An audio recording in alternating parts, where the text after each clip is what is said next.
Kembali kami sampaikan kepada orang tua yang kiranya masih di luar untuk segera mengambil tempat di dalam. Sebentar lagi kegiatan khutbah ta'aruf insya Allah akan segera kita mulai.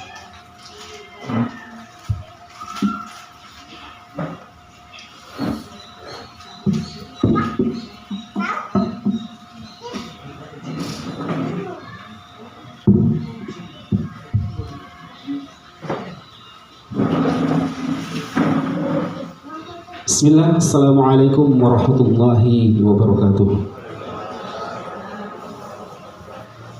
Yang terhormat pimpinan Pondok Pesantren Tahfizul Quran Muaz bin Jabal Konawe Selatan, yang terhormat Kepala SMPTQ Muaz bin Jabal Konawe Selatan, yang terhormat perwakilan dari Islamic Center Muaz bin Jabal Pusat di Kendari, dan yang kami hormati pengawas manajerial SMP Konawe Selatan, yang kami hormati bapak-bapak dan ibu-ibu, orang tua wali santri baru, serta santri dan santriwati yang sama-sama berbahagia. Alhamdulillahirabbil alamin wa bihi nasta'in wa la udwana illa 'alal zalimin wassalatu wassalamu ala Rasulillah amma ba'd. Pertama-tama, marilah bersama-sama kita panjatkan puji syukur kehadirat Allah Subhanahu wa Ta'ala yang dengan segala nikmatnya, alhamdulillah, kegiatan kita pada hari ini bisa berjalan, dan segala nikmatnya pula kita bisa hadir di tempat yang insya Allah penuh barokah ini. Salawat serta salam tak lupa pula kita kirimkan kepada junjungan kita baginda Rasulullah Sallallahu Alaihi Wasallam. Baik bapak-bapak dan ibu-ibu, hadirin sekalian yang sama-sama berbahagia, kami ucapkan selamat datang, ahlan wa sahlan di Pondok Pesantren Tahfizul Quran Muaz bin Jabal Konawe Selatan pada acara khutbah ta'aruf, yang mana kegiatan ini adalah kegiatan pembuka yang akan menjadi pengantar jalan bagi anak-anak kita nantinya menempuh pendidikan kurang lebih 3 tahun di Pondok Pesantren ini. Dengan mengharap ridha Allah Subhanahu wa Ta'ala mengawali kegiatan kita pada hari ini, marilah bersama-sama kita mendengarkan lantunan ayat suci Al-Quran yang akan dibacakan oleh Akhi Putra Hidayat. Kepada yang kami persilahkan.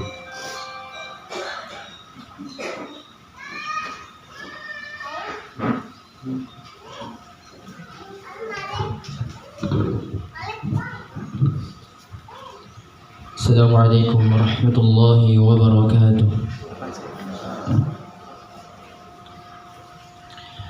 A'udzu billahi minasy syaithanir rajim.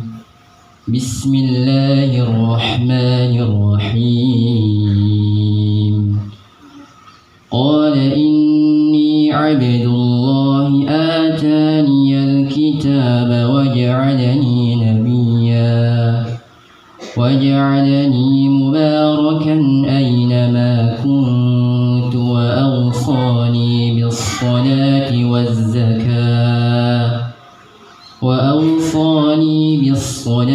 والزكاة ما دمت حيا وبرا بوالدتي ولم يجعلني جبارا شقيا والسلام علي يوم ولدت ويوم أموت ويوم أبعث حيا ذلك عيسى بن مريم قول الحق الذي فيه يمترون ما كان لله أن يتخذ من ولد سبحانه إذا قضى أمرا فإنما يقول له كن فيكون وإن الله ربي وربكم فاعبدوه هذا صراط مستقيم فاختلف الأحزاب من بينهم فويل للذين كفروا من مشهد يوم عظيم أسمع بهم وأبصر يوم يأتوننا لكن الظالمون اليوم في ضلال مبين. السلام عليكم ورحمة الله وبركاته.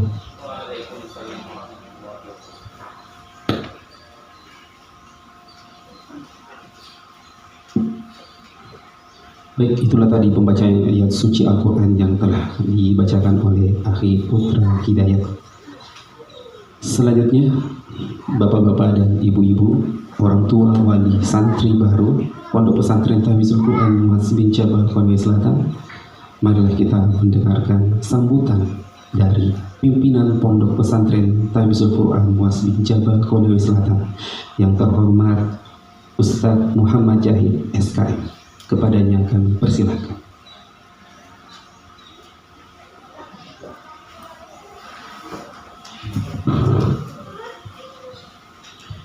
Assalamualaikum warahmatullahi wabarakatuh.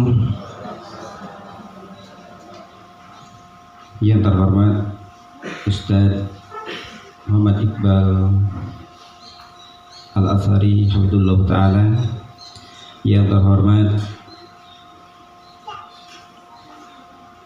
Bapak Dr. Antas Hayun selaku pengawas SMP tingkat SMP Dinas Pendidikan Kabupaten Konawe Selatan.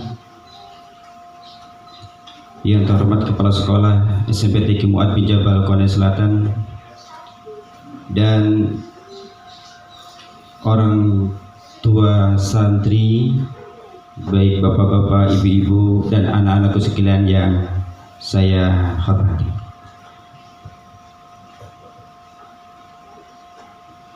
Bismillah wassalatu wassalamu ala rasulillah wa ala alihi wa ashabihi wa mawalah wala hawla wala quwata illa billah, amma ba'd. Puji syukur kita panjatkan kepada Allah Subhanahu wa taala. Alhamdulillah, pada hari ini hari Ahad tanggal 30 Juni, hari pertama bapak-bapak, ibu-ibu sekalian dan calon santri. Sebelum mengatakan santri, kalau sudah mondok harus namanya santri ya. Kita bertemu atau mengikuti acara khutbah ta'aruf, khutbah perkenalan di pondok ini ya. Insya Allah kedepannya nanti ya anak-anakku akan diperkenalkan bagaimana sih di pondok Muaz bin Jabal Konawe Selatan ini, hari-harinya seperti apa.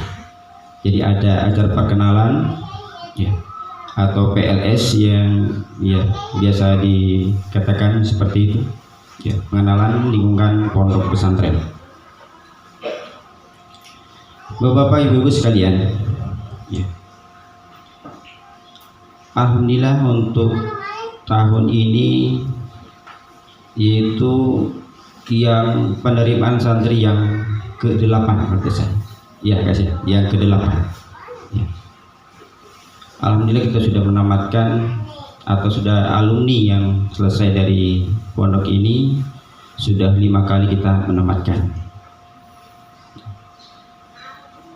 Dan alhamdulillah juga ya dari pondok ini ya, kami di pondok ini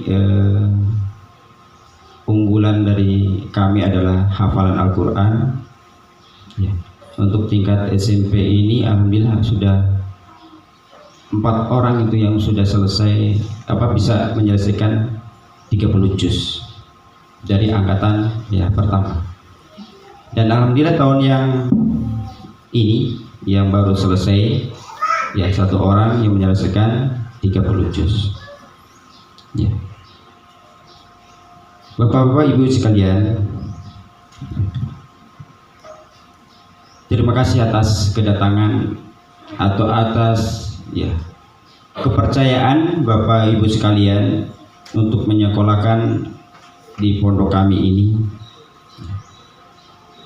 Mudah-mudahan kita bisa bekerja sama ya antara kami selaku pembina atau pendidik di Mahad ini dengan Bapak-bapak Ibu sekalian. karena kami yakin bahwa kami ini bukanlah yang bisa merubah, ya, kami ada sebagai mitra, ya, untuk mendidik, membina anak bapak ibu sekalian. Untuk saat ini saya beri gambaran bapak-bapak ibu sekalian, ya, memberikan atau membawa satu butir, ya, benih atau biji yang akan disemaikan di pondok ini, ya, yang akan disemaikan di pondok ini. Kami di pondok ini insya Allah menyiapkan, ya, polybagnya berserta, ya, semuanya. Mungkin ada bagaimana untuk memupuknya, menyiram dan sebagainya. Bagaimana menumbuhkan benih itu bisa tumbuh dengan baik di pondok ini, tidak terganggu oleh gulma dan penyakit yang lain.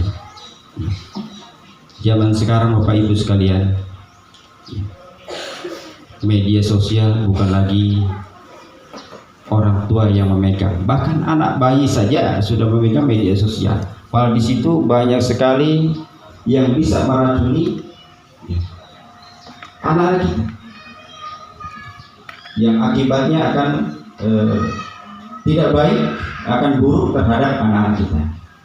Ya, untuk itu, ya, kami kerjasama mungkin dengan Bapak Ibu sekalian, ya, terkait dengan pola pembinaan yang insya Allah akan kita laksanakan ke depan di Ma'had ini. Mungkin ada sekelumit tadi di video, ya, terkait dengan kegiatan-kegiatan selama ini, ya, di pondok ini. Bapak Ibu sekalian, karena di pondok ini bukan hanya mengaji saja tiap hari, tidak juga. Bukan juga, ya, hanya sekolah saja, tidak. Bahkan 3 hari yang lalu, 2 hari yang tidak dari 3 hari yang lalu, alhamdulillah kita mengadakan workshop, ya, terkait dengan peningkatan SDM guru-guru kita, terkait dengan kurikulum merdeka. Mereka menyampaikan kepada kami, bagus sekali sebenarnya Pak Ustadz di sini. Seandainya kalau kurikulum itu, ya, bukan berarti kita menyampingkan pendidikan formal, tapi lebih ditingkatkan pendidikan agama. Sebenarnya hari-hari juga saya seperti itu, ya. Mereka menyampaikan, ya, seperti itu. Berarti mereka memahami bahwa pendidikan agama lebih penting, ya, dibandingkan pendidikan yang lain. Bukan berarti menyampingkan, tapi lebih penting pendidikan agama. Ya. Nanti mungkin ada Ustadz yang bisa menyampaikan, ya, terkait dengan apa sih kedepannya anak kita, dipersiapkan untuk apa anak-anak kita, apakah bisa berkontribusi untuk orang tuanya atau tidak. Bapak-bapak ibu sekalian,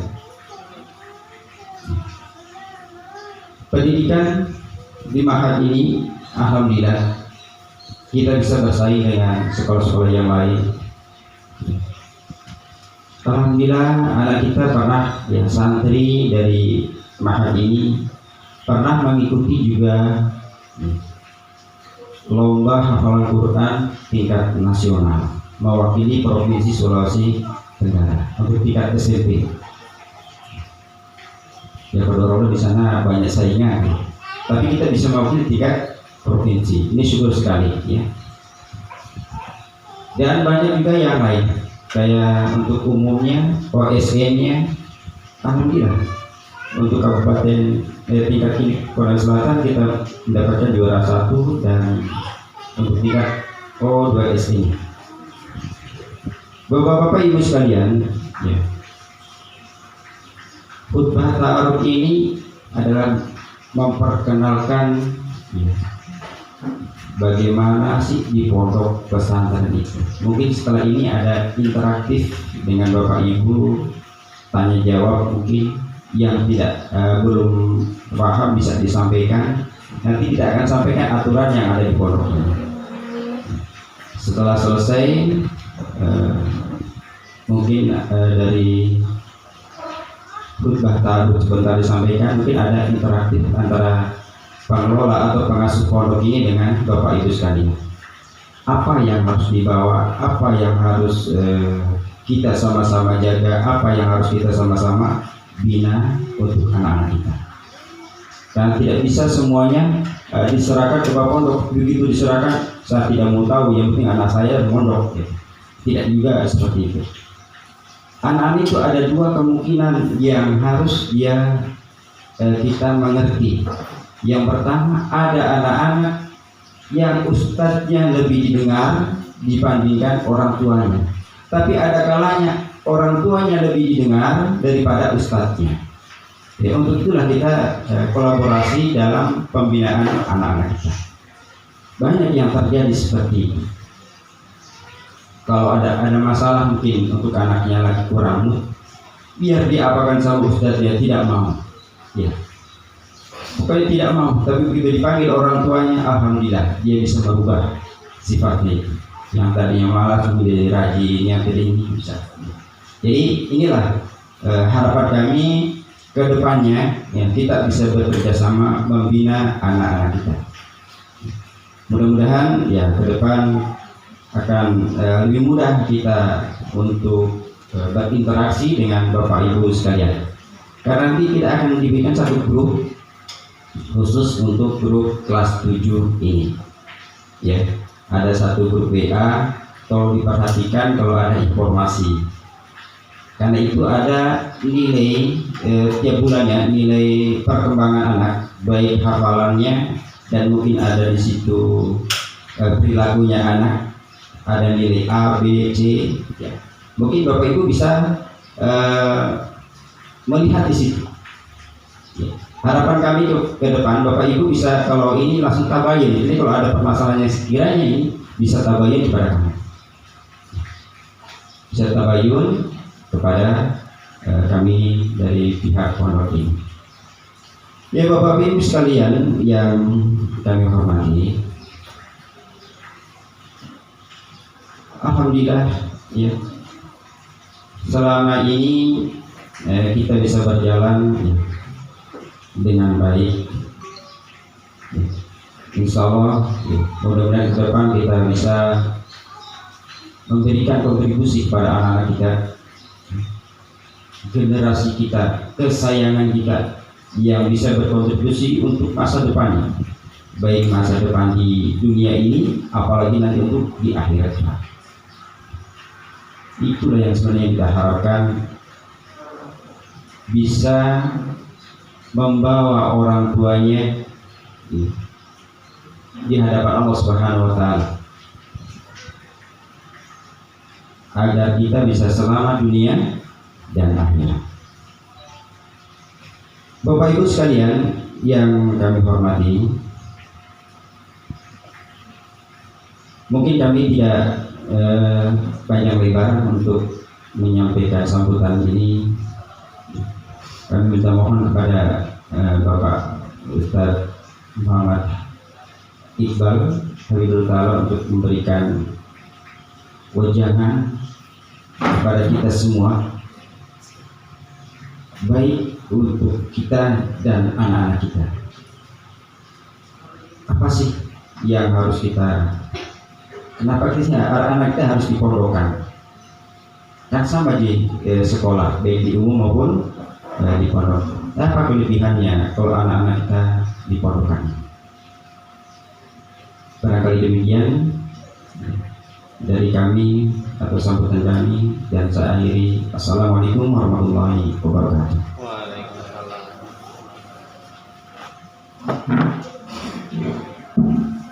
Bapak Ibu, telah tadi sambutan dari pimpinan Pondok Pesantren Tahfizul Quran Masjid Jabal Qanal Sana. Kami ucapkan jazakumullah khairan barakallahu fiik. Selanjutnya Bapak Ibu, marilah kembali kita mendengarkan sambutan dari pengawas manajerial SMP Kabupaten Konawe Selatan yang terhormat Bapak Dr. Said. Kepadanya kami persilakan.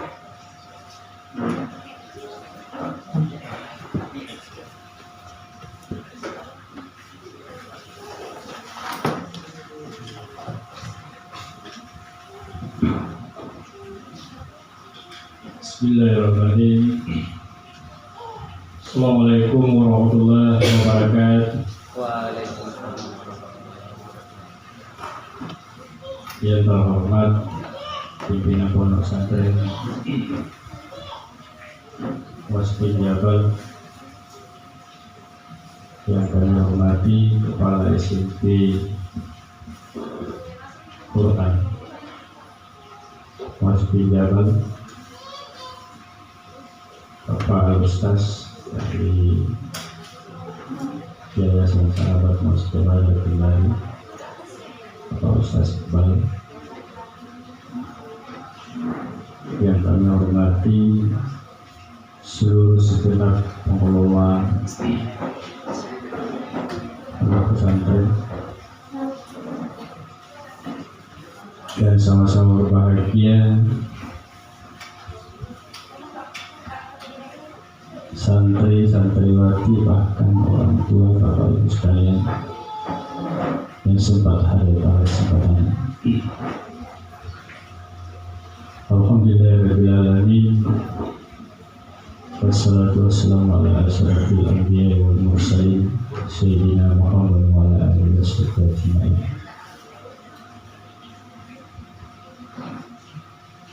Puji syukur kita panjatkan atas kehadiran Allah Subhanahu wa taala, karena pada pagi hari ini kita berkumpul di tempat ini serangkaian mengikuti acara pembukaan sekolah pertama bagi Pondok Pesantren Waspi Jabal. Bapak Ibu sekalian menghormati,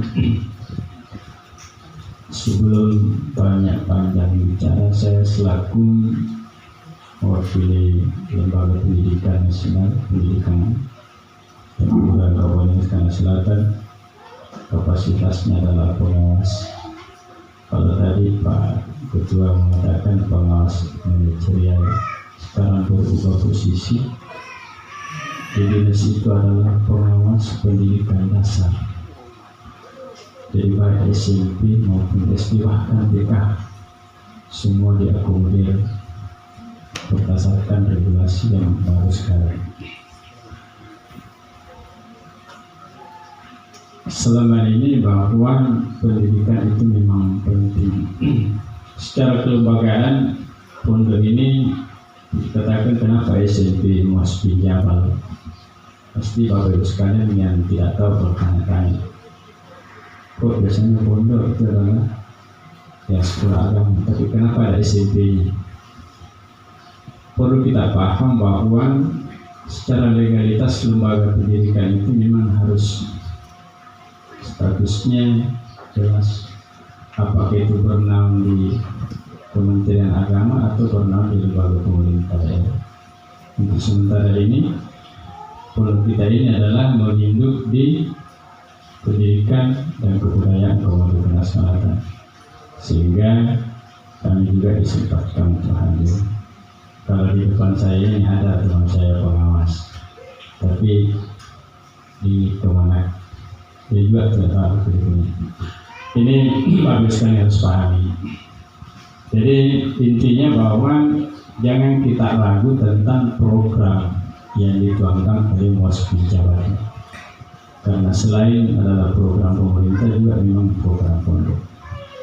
Kalau secara filosofinya bahwa anak ibu sekalian mendapatkan ilmu untuk dunia, ya karena kurikulum itu ya boleh dikata ya banyak-banyak ke dunianya. Kemudian program pondok itu untuk akhirat.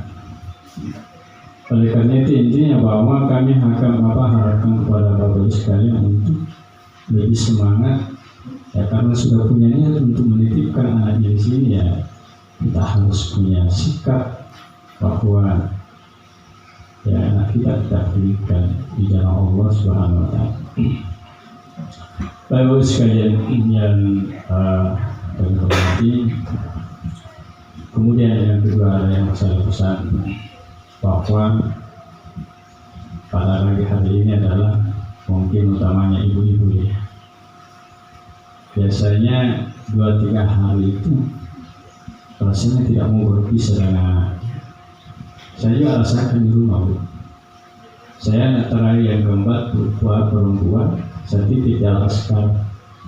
setengah mati ya, ketika suatu minggu mulai kendali repot ya, karena itu adalah penyatuan perasaan. Jadi itu tidak bisa dipungkiri, tapi kami harapkan kepada intan yang lebih ikhlas bahwa pendidikan itu penting diwariskan kepada anak kita. Biarlah kita korban perasaan, korban kerinduan asal anak kita punya bekal. Ada filosofi begini, saya pernah menyimak studi banding antara filosofi orang awam dengan para ilmuwan, warisan harta atau warisan ilmu. Saya pernah dengar bahwa jangan sekolah nak, yang penting saya ini adalah tidak punya sekolah tapi punya banyak harta, punya banyak sawah, punya rumah bangun. Dan juga sekolah saya perlu dipengaruhi kemana-mana ini, dan sekolah juga. Ya.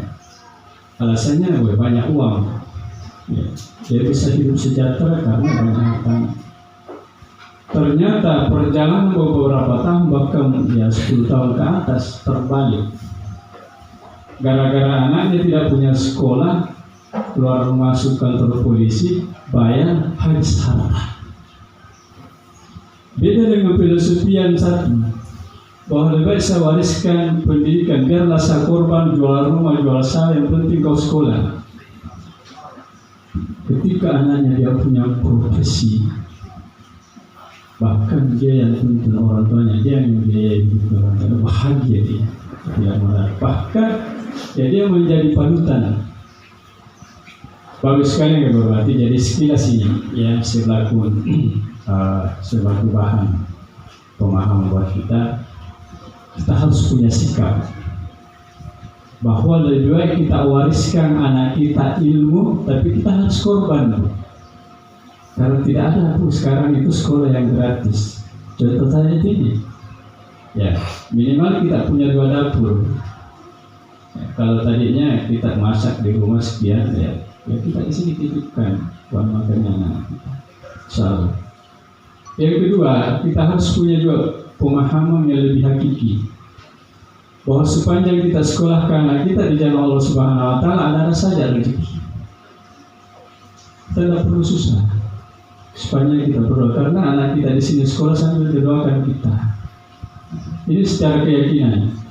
Jadi pada sekalian kita harus semangat spirit bahwa ya saya titipkan sekolah sini untuk mendapatkan ilmu pengetahuan baik untuk dunia maupun lebih akhirat, insyaallah. Dan kami yakin pengelola sekolah tadi mengatakan bahwa ya siap untuk berjuang untuk memberikan benih-benih bekal mental ilmu pengetahuan di jalan Allah Subhanahu Wa Taala. Mudah-mudahan kita di sini 3 tahun bertahan ya bisa menjadi orang yang diteladani, yang menjadi panutan di tengah-tengah teman-teman. Apalagi banyak tantangan sekarang. Saya bilang kepala kalau masih usia masih 1 tahun 2 tahun sudah dengan hati yang sangat dibuka-buka. Ya, padahal lasernya itu hati itu luar biasa. Saya bilang ini 15 tahun kemudian sudah banyak laku kacamata ini. Ini mata ini baru secara fisiologi, secara fisik nih. Perlu lari ke mental. Ya. Jadi saya sebenarnya bilang kepala ini perjuangan ini zaman ini memang tantangan besar bagi kita ini selaku penyelenggara pengelola pendidikan. Ya. Di jajaran pemerintah sendiri, dinas pendidikan ya walaupun bagaimana karena itu kita harus ikuti regulasi ya program pemerintah. Tapi saya secara hati nurani ya lebih baik ini saya masuk ke anak saya di pondok karena banyak tantangan itu menentang sama. Jadi baik sekalian, jadi kita harus semangat spirit, ikhlaskan anak kita titipkan di sini sama Pak Jamin selama 3 tahun. Ya, kalau kita rindu, ya kita main. Ya mungkin ada kesempatan ya komunikasi itu sudah terpenuhi. Ya. Atau kita tengok-tengok. Ada lagi saya pesan supaya kita menciptakan antara anak kita. Jangan 1 minggu datang lagi. Pokoknya biarkan dulu. Doktrin dulu mentalnya berpisah dengan kita. Ya, paling tidak 1 bulan lah atau 2 bulan baru tengok. Tidak apa-apa. Kalau ada sesuatu di sini yang tidak bisa ditanggung oleh sekolah, pasti kita akan promosikan. Insyaallah Allah akan juga melihat. Saya kira mereka sebagai sebutan dari saya merupakan motivasi juga untuk semua, ya, karena anak kita adalah investasi untuk dunia akhirat. Berikanlah kesempatan untuk meluangkan pendidikan, mendapatkan pendidikan, karena ya namanya bekal untuk masa depan. Ya, bukan harta yang bisa memuliakan kita, tapi adalah pendidikan.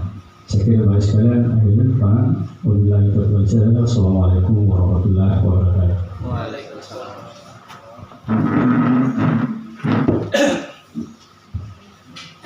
Baik Bapak Ibu, telah kami sampaikan dari Bapak Pengawas, dan tak lupa kami ucapkan jazakallahu khairan barakallahu.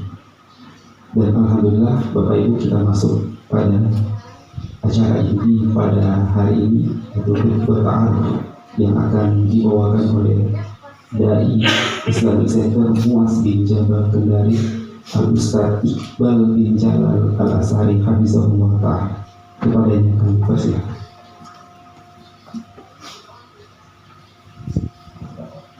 Cik. Assalamualaikum warahmatullahi wabarakatuh. Alhamdulillahi al-Malik al-Qudus as-Salam bil jalal wal ikram. Akramana bi dinil Islam wa akmala alaina ad-din wa atamma alaina al-ni'am. Wa ja'ala thawab al-hasanati takfiran lidh-dhunubi wal atham. Asyhadu an la ilaha illallah wahdahu la syarika lahu al-ma'budul haqq wal dawam. Wa asyhadu anna sayyidana Muhammadan 'abduhu wa rasuluhu an-nabiyyul mukhtarul imam. بعثه الله رحمة للأنام من استلزم سنته اهتدى واستقام ومن أعرض عن دينه تخطف في الظلام صلى الله عليه أزكى صلاة وأتم السلام ورضي الله عن آله وأصحابه ومن اهتدى بهم على مرور الأيام أما بعد. Yang kami hormati Kepala Yayasan Muaz bin Jabal Konawe Selatan, yang kami hormati manajerial itu apa ya? Tapi sekarang disebut pendidikan dasar, Kepala SMP TK Muaz bin Jabal, yang dari tadi bolak-balik buat sibuk dia ini Pak, karena biasanya ta'aruf ini dikenal buat lamaran. Jadi teman-teman saya di official itu, Ustaz mau ta'aruf lagi gitu Pak. Tapi ta'aruf ini, inilah yang kita kenal, tak kenal maka ta'aruf. Nggak bisa Bu, tak kenal ya maka ta'aruf lah. Kalau nggak kenal ya kenalan. Itulah kenapa Bapak Ibu hadir hari ini di tempat ini, untuk sama-sama kita saling kenal mengenal. Karena mohon maaf, Anda sebagai orang tua, Allah telah berikan amanah, ya ayyuhalladzina amanu qu anfusakum wa ahlikum nar. Hai orang-orang beriman. Dan ayat ini ditujukan buat para suami, buat para ayah. Allah mengingatkan kewajiban Anda adalah menjaga keluarga Anda, menjaga diri Anda, menjaga keluarga Anda dari neraka Allah Subhanahu wa taala. Di dalam tafsirnya disebutkan allimuhum wa addibuhum. Itu tafsir dari Ali bin Abi Thalib radhiyallahu taala. Ajarkan mereka ilmu agama, didik mereka dengan adab-adab agama. Itu tugas Bapak Ibu sekalian. Mohon maaf, itu bukan tugas sekolah. Jadi tolong dipahami Pak, Bu, tugas Anda lah sebenarnya yang harus mendidik putra putri Bapak. Tapi karena kita paham kemampuan kita terbatas untuk mendidik mereka, maka kita bawa ke sini. Tidak ada istilahnya saya sudah bayar pondok, saya tidak mau tahu, anak saya harus berhasil. Kau bawa pulang anak. Bawa pulang. Kami hanya mitra pendidikan. Tugas Anda lah yang harus mendidik putra-putri Bapak. Maka mohon maaf, pertanyaan yang paling haram untuk Anda tanyakan setelah nanti Anda tinggalkan tempat ini, ketika anak Anda menelpon, nah, kau betaji, haram Anda tanyakan. Terlarang Anda tanyakan. Karena pertanyaan itu akan tersimpan di dalam memorinya. Oh ternyata mama aku tidak mau juga saya di sini. Yang kedua Bapak Ibu sekalian, sebelum Anda bawa putra putri Anda ke sini, Anda harus sudah mengecek apakah lembaga pendidikan ini adalah lembaga yang cocok Anda jadikan mitra. Anda harus memeriksa 3 yang disebutkan di dalam pemerintah kita. Yang pertama, dia harus aman syar'i. Yang kedua, dia harus aman regulasi. Yang ketiga, dia harus aman NKRI. Lembaga pendidikan yang tidak memenuhi 3 aman ini, maka hati-hati. Dan alhamdulillah, Yayasan Sahabat Muat Indonesia dengan seluruh cabang-cabangnya memenuhi 3 syarat ini. Ini yang pertama yang harus Bapak ketahui. Anda harus kenal lembaga pendidikan tempat anak saya itu apakah tidak mengajarkan bibit-bibit terorisme? Apakah anak saya yang saya titipkan di lembaga SMP TQ Muat bin Jabal tidak akan mengajarkan kekerasan? Itu harus, Bu. Karena itu tanggung jawab kita sebagai orang tua. Dan alhamdulillah lembaga kita ini, bukan saya bilang tidak ada aibnya. Setiap dari kita punya aib. Setiap lembaga punya aib. Sepakat enggak, Pak? Kalau ada yang enggak punya aib, boleh saya menaruh hormat, saya sujud bisa sama dia, Pak. Tapi yang namanya manusia, dia pasti punya aib. Lembaga itu pasti punya aib. Anda boleh membaca aib seseorang, Anda boleh membaca aib sebuah lembaga, yang tidak boleh Anda membacakannya kepada orang lain. Bedakan membaca dan membacakan. Silakan Anda membaca kekurangan orang, tetapi jangan membacakannya, karena Anda akan masuk di dalam bab ghibah. Jadi saya akui setiap lembaga dia punya aib. Tetapi tugas kita apa? Karena pendidikan ini tidak akan berhasil kata para ulama kecuali dengan 3 unsur. Unsur yang pertama, tenaga pengajar. Unsur yang kedua adalah murid-murid yang diajar. Unsur yang ketiga adalah para orang tua. Tidak akan pernah berhasil pendidikan kecuali dengan 3 unsur ini sebagaimana disebutkan di dalam buku-buku adat. Maka seorang pengajar, para pengampu-pengampu, para ustadz dan ustazah di SMP TQ Muat bin Jabal, mohon maaf Anda tidak sekedar untuk memberi contoh. Itu penyakit. Di antara penyakit seorang pimpinan adalah memberi contoh. Di antara penyakit seorang ustadz memberi contoh. Di antara penyakit seorang ayah memberi contoh. Di mana penyakitnya? Karena dia hanya pandai untuk memberi contoh, dia tidak pandai untuk menjadi contoh. Kalau cuma sekedar memberi contoh, mudah, Pak. Tinggal Bapak mungkin siapa yang cocok dijadikan sebagai contoh. Anda sebutkan para pahlawan. Anda harus menjadi contoh. Bapak harus menjadi contoh. Ibu harus menjadi contoh. Ustadz-ustazah harus menjadi contoh. Maka ketika anak ini pulang, anggaplah liburan pertama, di pondok sudah dididik sholat 5 waktu, di pondok dididik bangun jam 4, bangun jam 3, di pondok dididik puasa Senin Kamis, pulang di rumah, dia lihat bapaknya tidak sholat. Kira-kira apa kesan pertama yang akan ditangkap oleh anak kita? Bisa dipalai tidak sholat. Kan begitu. Maka mohon maaf, pendidikan ini tidak akan pernah berhasil sampai kemudian 3 unsur ini saling berkolaborasi dan saling bekerja sama. Bapak Ibu sekalian yang saya muliakan, anak-anakku yang saya cintai dan saya banggakan, Anda adalah calon mujahid, calon mujahidah, calon-calon para pejuang. Kenapa? Lembaga ini menjadi salah satu solusi pendidikan. Saya tidak mengatakan satu-satunya solusi. Saya mengatakan lembaga ini adalah salah satu solusi untuk pendidikan anak-anak kita. Karena lebih baik Anda menangis hari ini untuk berpisah dengan putra-putri Anda karena mereka menuntut ilmu agama, ketimbang nanti di usia sepuh Anda harus menangisi bahwasanya mereka tidak mengenal Allah Subhanahu wa Ta'ala. Lebih baik Anda menangisi perpisahan yang sementara dengan putra-putri Bapak karena mereka menuntut ilmu agama, ketimbang nanti Anda menangisi diri Anda ketika dia tidak tahu mendoakan kedua orang tuanya. Lebih baik Anda menangisi diri Anda hari ini, berpisah sementara daripada nanti Anda harus mengeluarkan air mata ketika Anda tahu ternyata putra-putri Anda hanya mampu memberikan permasalahan-permasalahan dunia, dan kemudian dia tidak bisa menyelamatkan Anda di hadapan Allah karena adab dari Allah. Perjuangan, Pak. Anda bawa ke sini itu sebuah perjuangan. Makanya kata beliau di samping kanan saya ini, Anda titip ke sini. Anda harus paham definisi titip, Pak. Titip itu T yang pertama, tega. Bapak Ibu harus tega.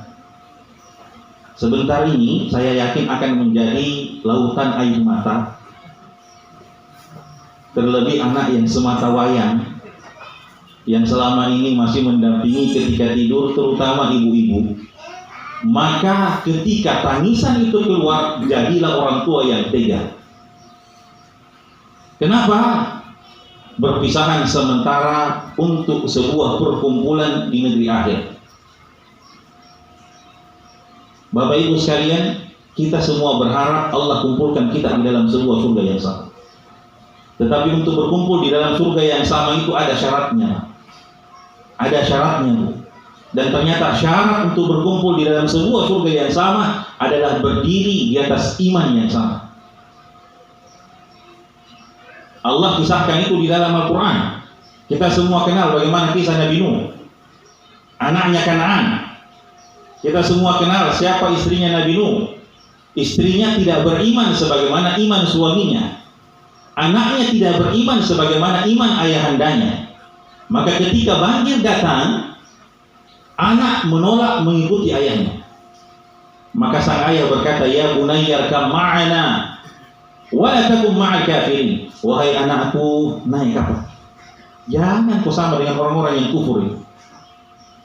Tapi apa kata anaknya? Qala sa'awi ila jabal ya'simuni minal ma'. Yang namanya banjir, Pak, menurut analogi kita, menurut logika kita, tidak mungkin sampai ke tempat yang tinggi. Iya kan?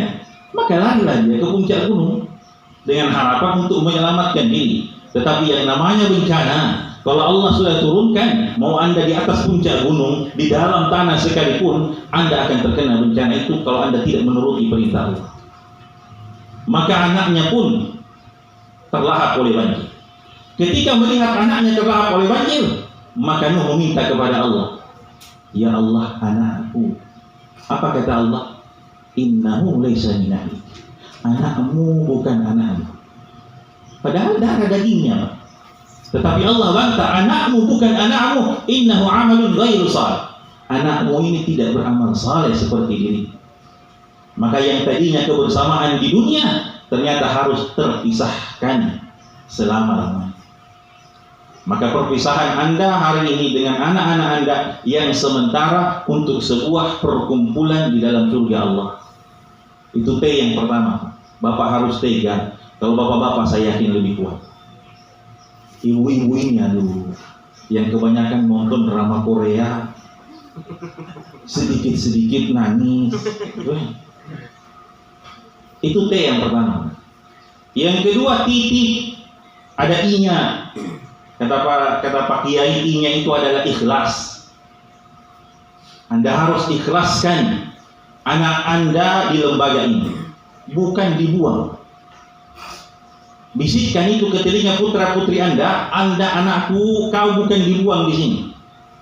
Kau di sini ditempa, dididik, dibentuk untuk menjadi apa? Menjadi seorang pejuang. Bukan cuma bermanfaat untuk diri, tapi bermanfaat untuk masyarakat, bermanfaat untuk bangsa dan negara." Mohon maaf, hari ini banyak sekali generasi kita yang kehilangan karakter. Hari ini musuh-musuh agama membuat kita hari ini untuk ragu terhadap Al-Quran. Padahal Allah sudah mengatakan, "Dzalikal kitab la raiba fi." Dibuatlah umat ini ragu terhadap Al-Quranul Karim. Dibuat umat ini ragu terhadap agamanya. Sehingga perkara pertama yang akan mereka tinggalkan ketika berbenturan, segala sesuatu yang menurut mereka bermanfaat, maka yang pertama kali mereka tanggalkan adalah agama. Dan itu Nabi sudah ucapkan 14 abad yang lalu. akan datang fitnah, ujian demi ujian. Kaqatil lailil mudlim, bagaikan potongan di malam gelap gulita. Saking berbahayanya fitnah-fitnah ini, kata Nabi, asbahar rajulu mu'minan wa yumsi kafir. Pagi Anda bisa beriman, tapi sorenya sudah bisa kufur. Wa yumsi mu'minan wa yusbihu kafiran. Sore masih beriman, pagi sudah bisa kufur. Saking berbahayanya fitnah itu. Bayangkan hari ini, sebagian orang mengatakan semua agama sama. Apa tidak menyakiti Rasul sallallahu alaihi wasallam? Bayangkan hari ini sebagian orang mengatakan kita menyembah Tuhan yang sama. Apa tidak menyakiti Rasul sallallahu alaihi wasallam? Perkataan yang seolah bijak dan penuh toleransi, tetapi perkataan ini mengandung racun yang sangat luar biasa. Kalau perkataan ini, Pak Bu, disampaikan oleh orang-orang non-muslim, saya masih bisa terima. Tapi perkataan ini disampaikan oleh orang-orang yang berlabel sebagai seorang kiai, berlabel seorang profesor dan akademisi. Tidakkah dia melihat betapa Nabi SAW harus mendapatkan percobaan pembunuhan, dicaci, dimaki, tertumpah darahnya, datang ke Taif, tidak ada yang menerima dakwah di Taif. Iya kan? Untuk apa? Untuk mendakwahkan agama ini di tengah umat. Muncul orang bilang semua agama sama. Padahal Allah sudah mengatakan inna dina indallahi Islam. Agama yang diterima di sisi Allah hanya Islam. Ini keyakinan, Pak. Anda harus yakin itu. Tetapi menghormati orang itu juga kewajiban. Jadi bedakan itu. Allah Subhanahu wa taala yang memerintahkan kepada kita, la yanhaakumullah 'anil ladzina lam yuqatilukum fid din wa lam yukhrijukum min diyarikum an tabarruhum wa tuqsitu ilaihim. Allah yang didik kita, Allah tidak pernah melarang kita untuk berbuat baik kepada siapapun. Kepada orang-orang yang berbeda agama dengan kita, Allah perintahkan kita berbuat baik. Tetapi terhadap keyakinan agamamu, lakum dinukum waliyadin. Yakini tentang kebenaran agamamu. Masalah berbuat baik, ya, itu adalah sebuah kewajiban. Allah yang perintahkan kepada kita. Bahkan kepada orang yang tidak punya agama sekalipun, Anda harus berbuat baik. Itulah Islam, karena Islam adalah rahmatan lil alamin. Maka Anda harus ikhlas ketika membawa putra-putri Anda ke lembaga ini, ikhlas. Kemudian titik T yang ketiga adalah tawakal. Ketawakalan ini sesuatu yang penting di dalam pendidikan. Ingat Bapak Ibu sekalian, sekuat sehebat apapun Anda selaku orang tua, maka Anda tidak boleh bersandar pada kekuatan. Sehebat apapun Anda selaku ustaz dan ustazah di sini, Anda tidak boleh bersandar pada kekuatan. Anda hanya boleh bersandar kepada Allah Subhanahu wa taala. Di saat Anda bersandar kepada Allah, disitulah kekuatan muncul. Di dalam pendidikan, jangan pernah untuk tidak melibatkan Allah. Anda tidak akan pernah berhasil. Di dalam pendidikan, prinsip kita, di atas kita adalah Allah, di bawah kita adalah tanah. Itu prinsip di dalam pendidikan. Dalam artian apa? Jadilah ustaz yang hanya takut kepada Allah. Didilah murid ini menjadi murid yang hanya takut kepada Allah. Dan didik pula untuk selalu ingatkan mereka, engkau berpijak di atas tanah. Engkau tercipta dari tanah. Apa tanah itu? Kata Imam Ibnul Jauzi, ketika engkau ingin lihat dirimu, maka ambil segenggam tanah. Terus kau katakanlah kepada dirimu, darilah ini aku dicipta, kepadanya aku akan dikembalikan, dan dari sini pula aku akan dibangkitkan. Tidak ada yang berhak untuk Anda sombongkan. Karena kefasihan Anda, kekuatan Anda, kehebatan Anda, semuanya datang dari Allah Subhanahu wa taala. Maka Anda harus tawakal kepada Allah. Ketawakalan ini adalah prinsip yang sangat penting di dalam membangun putra-putri kita. Makanya ketika Maryam dilahirkan, apa kata Imran? Apa kata istri Imran, Hannah? Dia serahkan seluruh pendidikan anak ini, dia serahkan kepada Allah. Begitu caranya. Maka Anda sebagai orang tua di rumah, apa yang harus Anda lakukan? Tawakal kepada Allah. Dalam bentuk apa? Panjatkan doa-doa Anda kepada Allah Subhanahu wa taala. Mohon kepada Allah, Rabbi habli minas salihin. Ya Allah, karuniakan kepadaku keturunan yang saleh. Anda jangan pernah berharap bahagia jadi orang tua kalau Anda tidak punya keturunan yang soleh.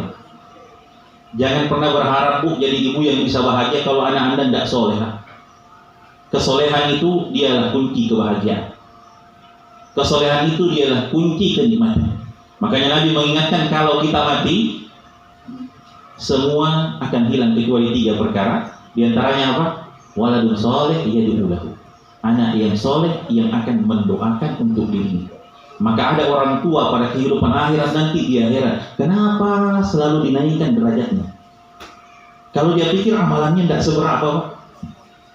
Saya kalau boleh bertanya Bapak Ibu sekalian, apakah Bapak Ibu yakin sholat Anda mengantarkan Anda ke surga tadi? Apakah Bapak Ibu yakin puasa Anda sudah bisa mengantarkan Anda ke surga? Apakah Bapak Ibu yakin sedekah Anda sudah bisa mengantarkan kita ke surga? Tidak ada. Nikmat yang kita pakai ini sudah terlalu banyak dibandingkan ibadah yang terlalu sedikit.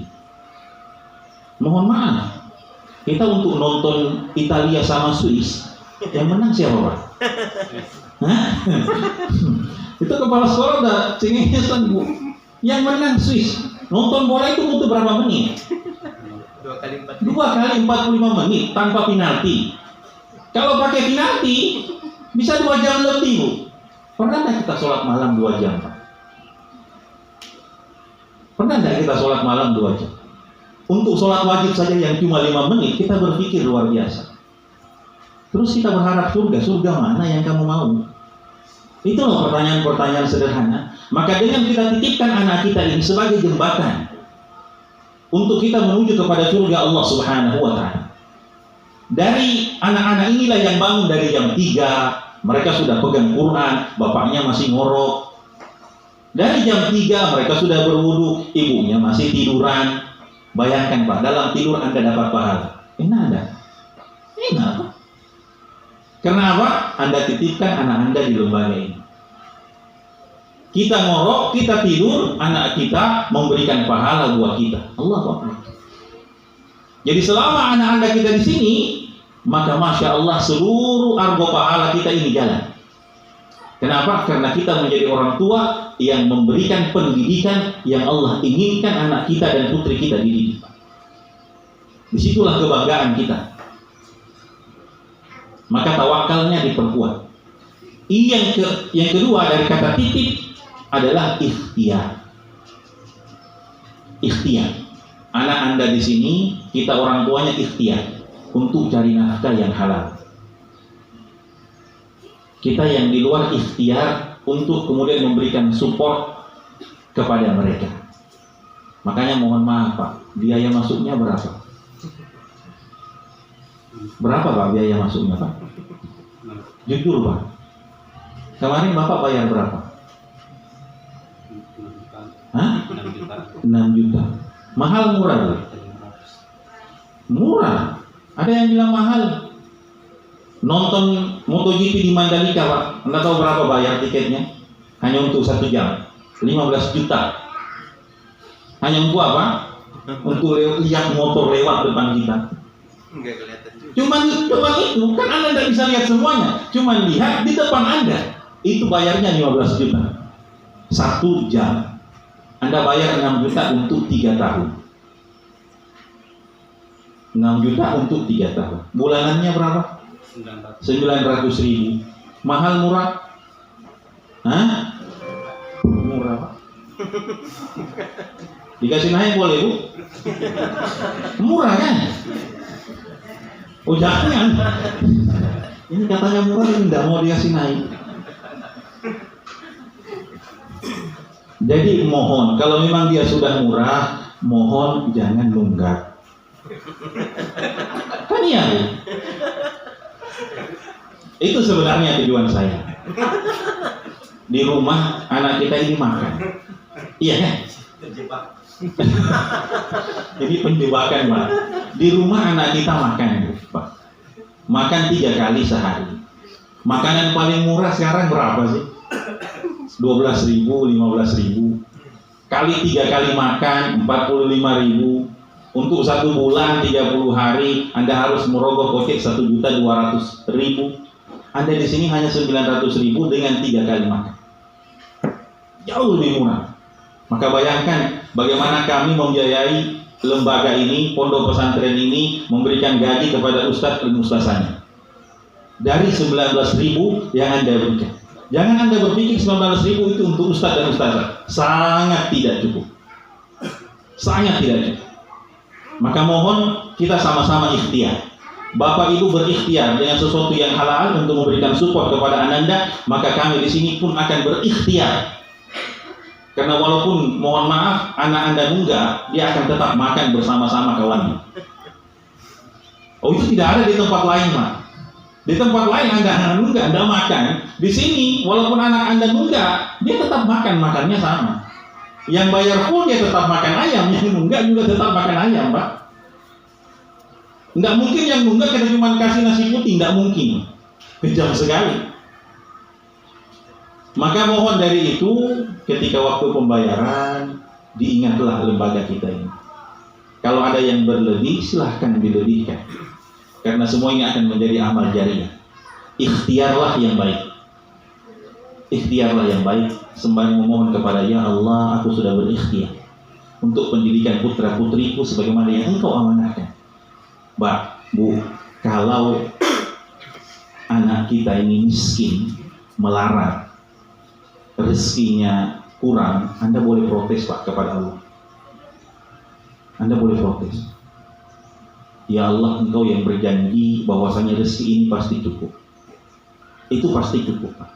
Maka ketika dia kurang, Anda boleh protes kepada Allah. Tapi kalau anak kita tidak tahu sholat, anak kita tidak tahu ngaji, anak kita tidak kenal siapa nabinya, yang protes siapa? Allah yang protes kepada Anda. Kalau sudah Allah yang protes kepada Anda, oh sudah, tidak ada jalan keselamatan. Itulah kenapa kita titipkan anak kita, putra putri kita di sini. Dan P dari kata titip yang terakhir, dia adalah percaya. Anda harus percaya kepada lembaga ini. Maha mohon ketika Anda berkunjung, kunjungan pertama tanggal berapa? Kalau bulan depan. Bulan depan. Jadikan 2 bulan. Di Agustus. Kunjungan pertama, ketika Anda lihat anak Anda sedang bersihkan kamar mandi, tolong jangan marah. Ketika Anda lihat anak Anda dihukum sama ustadznya, tolong jangan marah. Jangan Anda langsung cari ustadznya, Ustadz, kenapa anak saya dihukum itu? Seumur-umur hidup saya tidak pernah saya hukum. Bisa itu orang hukum anak saya? Oh, silahkan ambil bu anaknya. Anak Anda ini mau dibentuk jadi pemimpin, mau dibentuk karakternya. Dia butuh untuk kemudian dia apa? Dididik. Maka di rumah yang dia tidak pernah pegang sapu, maka dikasih pegang sapu di sini. Di rumah yang tidak pernah bersihkan toilet, dikasih bersihkan toilet di sini. Di rumah yang tidak mungkin pernah kena matahari, dijemur. Untuk apa? Untuk menjadikan mereka punya mental pemimpin. Di semua lembaga, di sekolah akan diajarkan matematika, sosiologi, biologi, semua yang ada logi-loginya. Tapi hanya di pondok pesantren yang ada ilmu yang tidak diajarkan di sekolah yang lain. Ilmu apa? Ilmu barakatologi. Apa ilmu barakatologi? Bagaimana menjadikan hidup ini berberkah. Itulah barokatologi yang hanya ada di pondok pesantren. Keberkahan. Bagaimana menjadi seorang hamba yang berberkah, bagaimana menjadi seorang anak yang berberkah, bagaimana dengan ilmunya dia bisa berberkah, dan puncaknya dia menjadi hamba yang memberikan kemanfaatan bagi orang lain. Karena Nabi mengatakan khairukum anfa'ukum linnas. Mau jadi manusia terbaik, jadilah manusia yang banyak memberikan manfaat buat orang lain. Disitulah dia dididik. Di lembaga inilah anak kita dididik selama 3 tahun. Maka tolong kata titip ini betul-betul Anda renungi. Jadilah orang tua yang tega, betul-betul penuh dengan keikhlasan, disembari dengan tawakal, penuh dengan ikhtiar, dan percayalah kepada lembaga ini. Karena anak Anda dididik di sini bukan untuk jadi penjahat. Mohon maaf Bapak Ibu sekalian, saya ini mantan santri. Sampai sekarang pun saya masih santri. Saya masih punya pelajaran kepada ulama-ulama di Saudi Arabia sampai hari ini kita masih nyantri.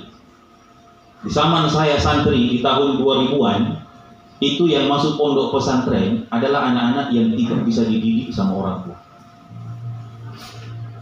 Itu orang lain, bukan saya. Dulu orang tua kalau sudah tidak sanggup didik anaknya, Pak, dikirim ke pesantren. Saya masuk pesantren karena pilihan sendiri. Saya punya 3 beasiswa, saya tolak semua, saya masuk pendidikan pesantren. Saya bosan belajar ilmu dunia. Mohon maaf, ilmu dunia ini kalau Anda tidak niatkan untuk memberikan kemanfaatan buat orang, maka ilmu dunia Anda tidak bermanfaat. Tetapi siapa yang punya ilmu dunia, dia niatkan untuk memberikan manfaat buat orang lain, maka seketika itu ilmu dunianya menjadi ibadah. Tetapi untuk merubah semua itu jadi ibadah, Anda harus dasari semuanya dengan ilmu pendidikan agama. Itulah sebabnya kenapa Nabi mengatakan, man salaka tariqan yaltamisu fihi ilman sahhalallahu lahu tariqan ilal jannah. Siapa yang menempuh sebuah jalan yang dengan jalan itu dia menuntut ilmu agama, maka Nabi mengatakan Allah mudahkan jalannya menuju surga. Kenapa, Pak? Karena semua ibadah yang kita lakukan tidak diterima kecuali didasari dengan ilmu. Kapan sholat kita bisa diterima? Ketika sholat ini kita dasari dengan ilmu. Kapan puasa kita diterima? Ketika puasa ini kita dasari dengan ilmu. Kapan bakti ini diterima? Ketika bakti kita dasari dengan ilmu agama. Nabi SAW mengatakan, "Man yuridillahu bihi khairan yufaqihu fiddin." Siapa yang Allah inginkan kebaikan padanya, Allah pahamkan dia terhadap agama. Tidak akan Anda harapkan sebuah kebaikan tanpa ilmu agama. Jangan mimpi, Pak. Bapak Ibu tidak boleh bermimpi bisa dapatkan kebaikan tanpa apa? Gerbang ilmu agama. Ketakwaan ini hanya bisa didapatkan lewat gerbang ilmu agama. Tanpa ilmu agama, maka sungguh ketakwaan ini adalah sesuatu yang paling tidak bisa kita raih. Dan kalau sudah anak kita menjadi anak-anak yang bertakwa, maka berbahagialah Bapak Ibu sekalian. Walaupun Anda sudah meninggalkan putra-putri Bapak, Anda akan tetap mendambakan tambahan umur di dalam alam kubur. Kenapa? Kebaikan-kebaikan yang dilakukan putra-putri kita menjadi tambahan umur kita di dalam alam kubur kita. Makanya kenapa tadi Pak Manajer menyampaikan filosofi orang awam dan filosofi orang yang berpendidikan. Saya kasih satu kisah Bapak Ibu sekalian yang menutupi perjumpaan dari khutbah ta'aruf ini sebelum kita masuk pada dialog interaktif. Umar ibn Abdul Aziz. Kenapa Umar ibn Abdul Aziz?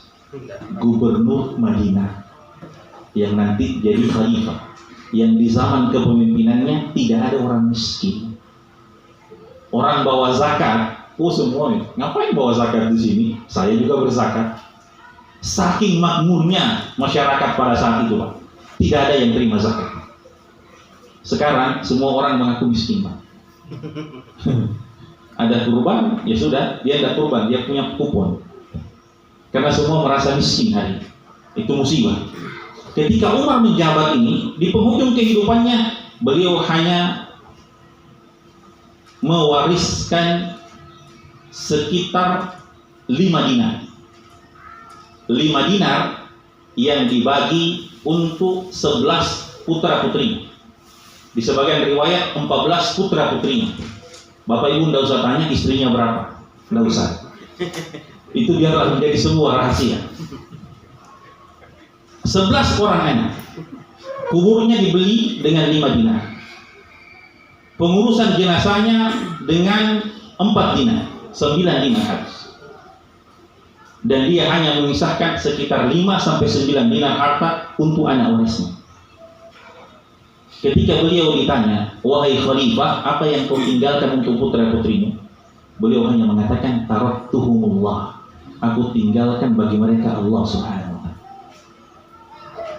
Kata beliau, aku tinggalkan mereka Allah Subhanahu wa ta'ala. Kenapa? Beliau punya satu keyakinan dengan firman Allah Subhanahu wa ta'ala di dalam Al-Quran, di dalam surat Al-A'raf. Allahul ladzi nazzala al-kitab wa huwa yatawallas salihin. Dialah Allah yang sudah menurunkan Al-Quran, dan dialah pula Allah yang akan menjaga orang-orang yang saleh. Siapa yang dijaga oleh Allah? Orang soleh. Orang kafir tidak dijaga oleh Allah. Yang dijaga oleh Allah adalah orang-orang saleh. Maka kata Umar menjadi sebuah keyakinan di dalam prinsipnya, kalau anak-anak saya tumbuh menjadi anak-anak yang saleh dan salehah, saya yakin Allah pasti jaga mereka, walaupun saya telah tiada. Tapi ketika mereka tidak berkembang dan tumbuh menjadi anak yang saleh dan salehah, maka saya tidak sudi meninggalkan satu sen pun untuk mereka yang bisa membantu mereka di dalam bermaksiat kepada Allah. Itulah prinsip orang tua yang Allah katakan, wal yakhshal ladina law taraku min khalfihim dzurriyyatan bi'afa. Maka hendaknya para orang tua hari ini mesti khawatir jangan sampai mereka meninggalkan generasi di belakangnya generasi yang lemah. Tafsirnya iya, lemah secara ekonomi, lemah secara finansial iya. Tetapi kelemahan yang paling ditakutkan untuk generasi kita adalah lemah iman. Kelemahan iman akan membuat mereka lemah segala-galanya. Kelemahan iman akan membuat putra putri kita akan terombang-ambing begitu sangat mudahnya. Maka ketika kita bertekad untuk titipkan anak kita di lembaga ini, maka itu adalah satu langkah kita untuk menjaga iman mereka. Ketika Anda sudah wafat dan Anda tidak mungkin membersamai putra putri Anda selama 24 jam, selama hidup yang Anda inginkan, ada batas waktu. Kalau kita sudah dikubur, maka putra putri inilah yang akan melanjutkan amalan-amalan soleh bagi kita sekalian. Itulah iman. Maka sekali lagi, putra putri kita di sini dididik untuk menjadi hamba-hamba yang punya iman.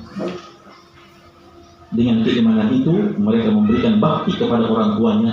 Dengan keimanan itu, mereka bermanfaat untuk bangsa dan negerinya. Dengan keimanan itu, mereka menjadi para mujahid-mujahid di dalam agama. Maka yang terakhir, Bapak Ibu sekalian, saya mengucapkan sebuah kata syukur untuk Bapak Ibu sekalian yang telah menjadi keluarga besar di dalam Yayasan Sahabat Mu'adz bin Jabal. Hari ini, Bapak Ibu sekalian, kita sudah menjadi keluarga. Yang namanya keluarga itu saling sokong menyokong, saling bantu membantu. Bukan untuk saling apa? Bukan untuk saling menjatuhkan. Ketika Anda sudah memutuskan putra putri Bapak Anda masukkan ke sini, maka Anda termasuk di dalam keluarga besar Yayasan Sahabat Mu'adz Indonesia. Kita semua berkeluarga yang telah dipersaudarakan pula dengan kalimat la ilaha illallah. Maka mohon kita sama-sama bekerja sama untuk mencetak generasi-generasi unggul dengan tema generasi Quran. Itulah tema kita. Generasi Quran ini yang menjadi prinsip dan moto di sekolah ini adalah mencetak generasi-generasi yang hidup mereka di bawah naungan Al-Quran. Kalau anak kita sudah berada di bawah naungan Al-Quran, maka berbahagialah Bapak Ibu sekalian. Itu sebuah investasi yang sangat luar biasa. Menjadi sebuah investasi yang akan memberikan keuntungan dunia dan akhir. Akhirul kalam, maka saya akhiri dialog dari khutbah ta'aruf ini. Kita bisa masuk pada dialog interaktif tanya jawab. Apa yang ingin ditanyakan, insya Allah kami akan berusaha untuk memberikan jawaban sehingga kemudian Anda meninggalkan ruangan ini dengan penuh kepercayaan kepada lembaganya. Wabillahi taufiq. Assalamualaikum warahmatullahi wabarakatuh.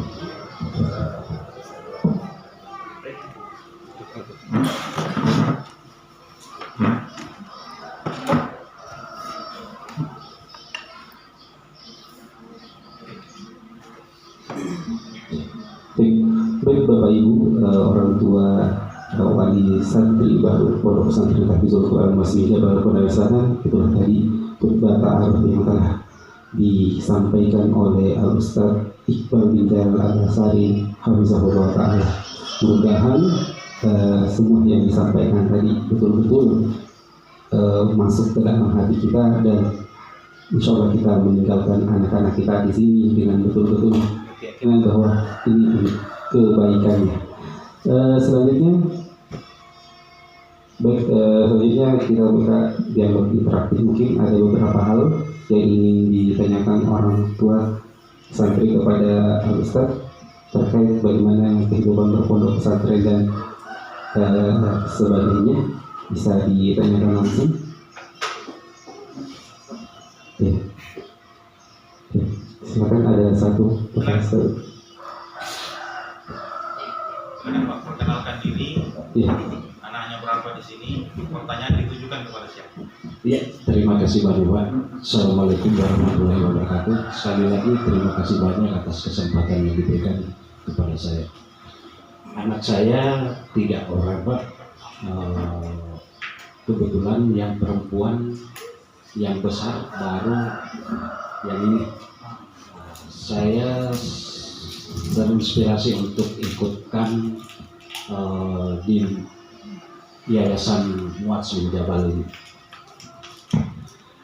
Satu hal yang ingin saya tanyakan Pak terkait yang disampaikan Bapak-bapak tadi, bahwa di tempat kami ini adalah mitra dari yayasan. Tentunya kalau kita mitra, tentunya kita harus bekerja sama lah.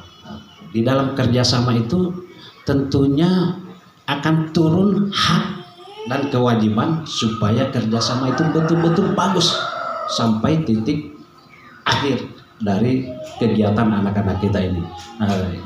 Untuk itu pada kesempatan ini yang akan kami tanyakan, hak kami sebagai orang tua yang menitipkan anak kami di sini, kemudian kewajiban kami sebagai orang tua yang menitipkan anak kami di sini untuk disampaikan, begitu pula sebaliknya, sehingga kerjasama kita itu betul-betul baik.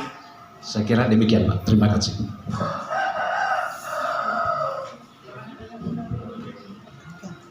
Yang jawab kepala sekolah atau kepala yayasan? Nah, kepala sekolah.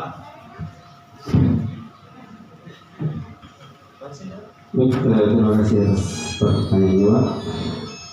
Pada pimpinan pondok untuk memberikan jawabannya. Iya, pertanyaan yang bagus sekali. Walaupun itu juga tadi tidak tahu sama siapa. Jadi saya mencoba Pak ya, kita harapan kami itu kan sama.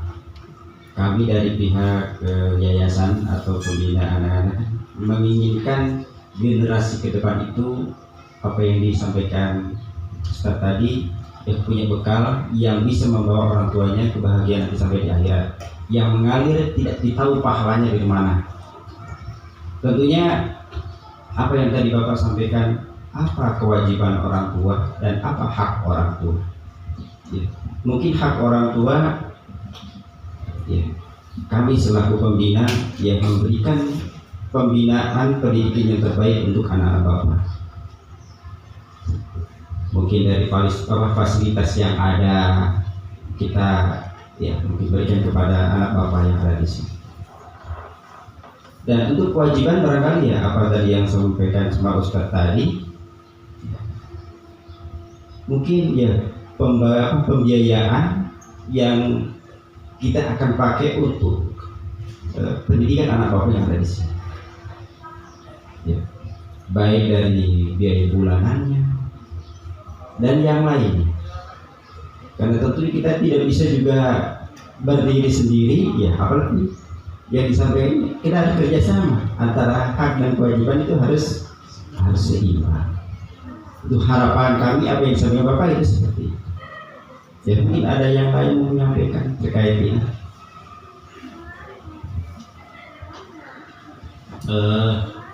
Ini pertanyaan yang sangat luar biasa, karena permasalahan hak dan kewajiban ini kalau dia tidak tertunaikan akan menjadi sebuah hambatan. Maka kami sampaikan kepada seluruh orang tua yang hadir hari ini, maka seluruh anak-anak yang Anda titip di sini akan memiliki hak yang sama. Dia punya sarana dan prasarana yang sama, dia mendapatkan pelayanan yang sama, dia akan mendapatkan semua fasilitas yang sama.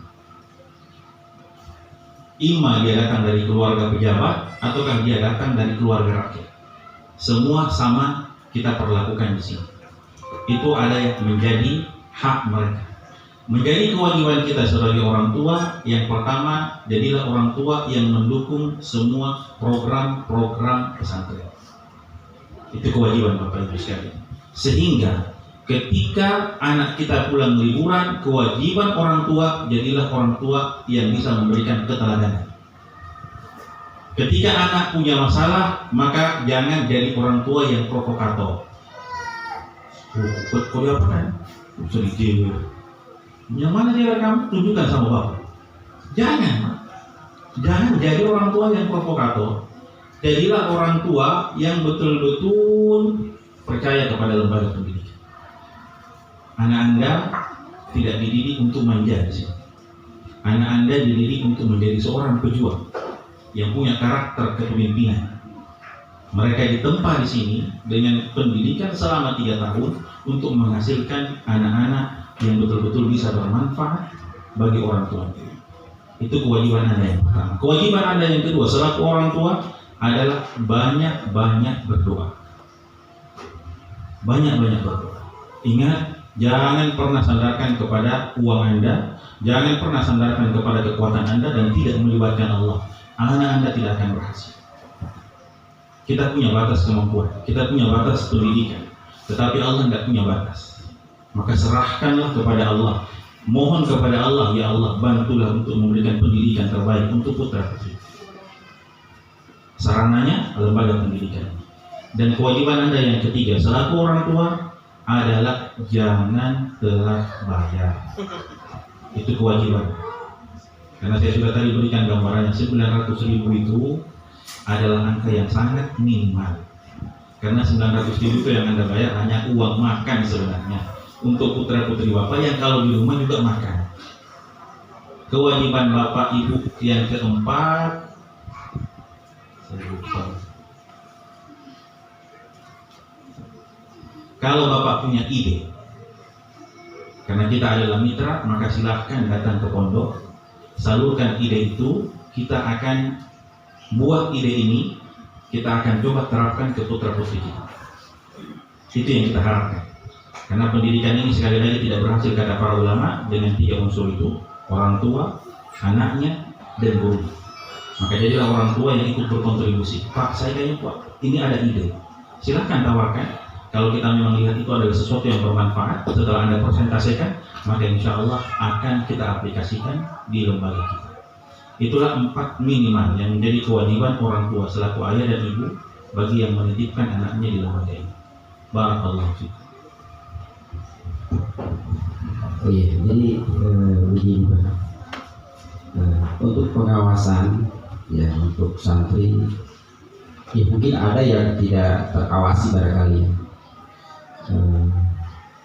Kalau 24 jam kita mengawasi anak bapak ibu mungkin tidak, ya hanya waktu-waktu tertentu lah yang sempat kita lihat, itulah kita bisa awasi. Karena luasnya wilayah dan mungkin kita di kamar juga kita akan ikuti sesuatu, kan tidak mungkin. Ada yang menyampaikan ide begini, Pak Ustaz, bagaimana kita bisa melihat semua ini santri dengan sekian budinya?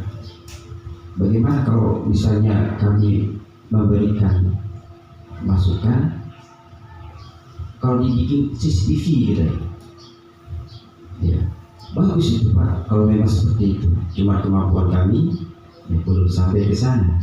Ya, mungkin itu salah satu masukan saja Pak ya. Kalau ada yang mau seperti itu ya alhamdulillah. Ya, jadi ini salah satu ya masukan-masukan yang dari Bapak Ibu yang sekiranya bisa membantu kami dalam membina, mendidik. Masya Allah, kami terima masukan. Cuma kalau misalnya begini, kalau misalnya ada sesuatu kendala atau hambatan dari anak Bapak Ibu, jangan langsung sama anaknya. Atau mungkin ada 2 anak yang bermasalah, jangan langsung ditegur anaknya yang satunya. Tabahin dulu sama pembinanya. Kenapa ini bisa begini? Kenapa ini bisa begini? Pasti di kedepannya pasti ada yang seperti itu. Ya, anak kita saja yang 2 di rumah kadang berantem, ya, kadang berantem berebutan apa saja yang bisa, kadang berantem. Ya. Bagaimana untuk menyelesaikan itu? Maka adalah yang namanya tabayun. Kalau permasalahan itu berat, maka kita akan panggil keduanya dan termasuk orang tuanya. Tapi kalau masalah itu bisa kita selesaikan oleh pembinanya, maka pembinanya saja yang menyelesaikan. Cukup percayakan kepada kami. Pakai apa yang dikatakan titik, ya, itulah manfaatnya, ya, atau yang kita bisa bina untuk di pondok. Barangkali mungkin ada yang masuk. Silakan Pak. Akan berdiri disebutkan namanya dari orang tua dari kampus. Assalamualaikum warahmatullahi wabarakatuh. Yang saya hormati pimpinan pondok pesantren, saya perkenalkan diri Pak. Saya Umar, anak saya 6, ini anak yang ketiga. Yang ketiga kebetulan menyelesaikan SD-nya di SD Mas bin Jabal di Kota Kendari. Mereka ini ada berenam kalau tidak salah datang ke sini, Pak. Saya cerita sedikit, Pak, kenapa anak saya bisa ke sini. Sebenarnya istri saya maunya di pondok pesantren ada di Andono, tapi anak saya maunya ke sini karena kebetulan teman-temannya ada 5 di sini. Ya.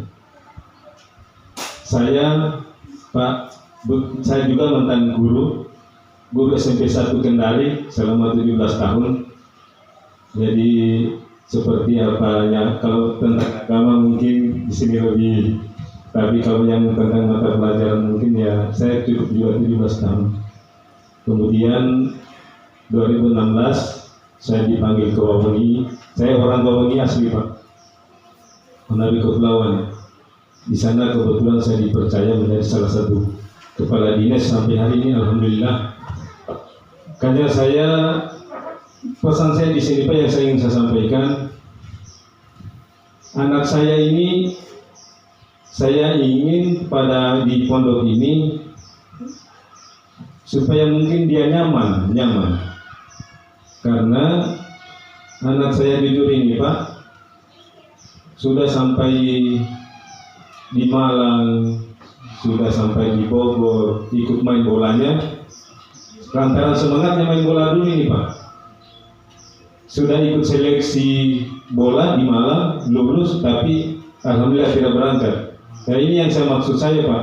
Jangan sampai ini lagi, tiba-tiba dia maunya ke sini, kemudian dia tidak nyaman, akhirnya balik lagi. Ini yang mungkin yang saya ingin titip di sini, Pak, supaya saya menjadi nyaman, supaya betul-betul bisa selesai sampai 3 tahun di sini. Karena ada pengalaman, Pak, ada kemenakan saya yang di Pondok Gontor yang di Kudahoa. Ini termasuk anak staf saya. Tiba-tiba keluar, Pak. Keluar karena tidak nyamannya di pondok. Barang-barangnya diambil sama teman-temannya. Apapun yang dibawakan biasa dari rumah, tiba-tiba hilang di pondok. Ini yang tidak nyamannya. Makanya itu mungkin, Pak, yang saya inginkan. Anak saya mudah-mudahan saya titip di sini supaya nyaman. Saya juga jauh di Wawengi. Kemungkinan seperti yang disampaikan tadi, mungkin 1 bulan, 2 bulan baru bisa sampai ke sini saya. Tapi rumah saya, Pak, di Kendari Permai. Sama tetangga saya ini, ya ada 3 temannya di depan. Mereka berlima kalau tidak salah ya, 6, berlima. Ya mudah-mudahan yang berlima ini yang dari Kota Kendari, mudah-mudahan, Pak, bisa mewakili Kota Kendari juga datang ke sini, tidak bikin masalah. Ya, kami juga seperti yang disampaikan saya tadi bahwa jangan telat membayarnya. Ya, itu juga disampaikan yang saya ingin tanyakan, Pak, lewat rekening atau kapan dibayarnya atau sampai tanggal berapa supaya orang tua juga memberitahu, Pak. Nah, sampai menunggu karena kami jauh. Tapi kalau ada misalnya grup tadi yang disampaikan, mudah-mudahan bisa dikomunikasikan dengan baik. Terima kasih, Pak. Assalamualaikum warahmatullahi wabarakatuh. Waalaikumsalam.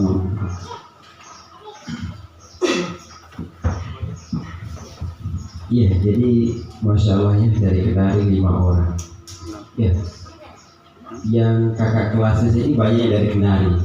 Yang tamatan ini juga ada yang dari Kendari berapa orang, dari SDTK Wali Betul Kendari.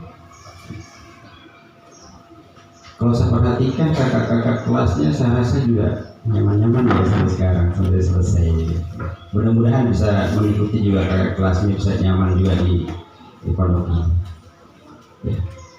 Biasanya yang buat bikin tidak nyaman, ada anak-anak yang memang IQ-nya di atas, artinya rata-rata di atas, ada juga yang di bawah. Kalau misalnya kita kelompokkan dalam satu halaqah atau satu ini, yang IQ-nya disamakan dengan anak-anak ini, dia merasa santai sekali. Makanya kami di sini, Pak, kami akan kelompokkan. Ada yang mungkin IQ-nya agak tinggi supaya bisa proses pikirnya itu bisa sejalan dengan temannya. Tapi kalau disamakan dengan temannya yang mungkin agak kurang sedikit, itu merasa saya kan sudah selesai misalnya targetnya, saya sudah ini, jadi mungkin mereka akan berbuat yang kurang bagus. Ini bisa ke sana. Insya Allah kita di sini sudah berjalan itu. Bahkan kita tawari kepada anak-anak yang mempunyai kelebihan dalam menghafal, kita tawari 30 juz. Kita akan bina untuk menjadi hafal yang 30 juz. Nah, untuk kenyamanan di sini ya kita berusaha. Kita setiap kamar itu ada pembinanya masing-masing. Ada kita tanggung jawabkan untuk membina masing-masing setiap kamar. Makanya tadi saya sampaikan, Ustadz itu tidak bisa melihat satu-satu orang, tapi kita berusaha untuk membuat yang ternyaman. Yang mudah-mudahan karena tiap waktu kita lihat, kita evaluasi bagaimana prosesnya. Apa tadi yang terakhir Bapak tentang